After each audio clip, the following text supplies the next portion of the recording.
Қайта оралдым. Сіздерден қолдау керек. Руслан Өтепбай қуанышты жаңалығын бөлісті.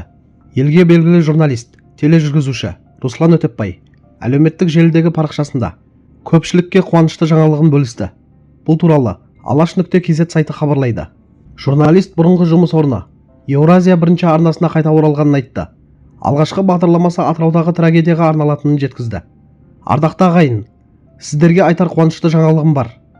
Өзім Түлеп ұшқан Еуразия бірінші арнасына қайтадан тележүргізуші болып оралып жатырмын. Ең бірінші бағдарламам Атырау қаласындағы қайғылы жағдайға арналмақ. Ардақты ағайын, бағдарламаның өміршең болуы үшін сіздерден қолдау керек. Ютубпен бірге енді мені телеарнадан көре аласыздар. Анықтаймыз Руслан Өтепбаймен бағдарламасын сенбі жексенбі күндері 21:00-де Еуразия арнасынан көріңіздер, деді Руслан Өтепбай.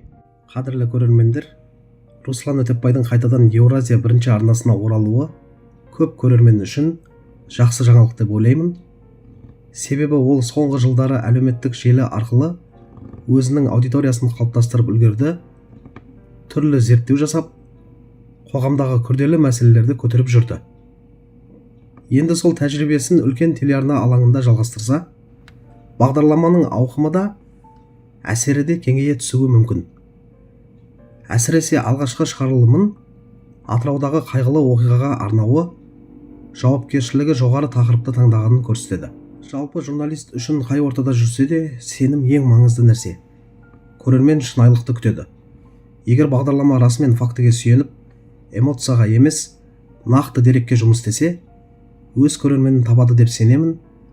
Қазір ақпарат көп, бірақ сараптама аз заманда осындай жобалар қажет шығар. Ең бастысы шу емес, шындық іздеу.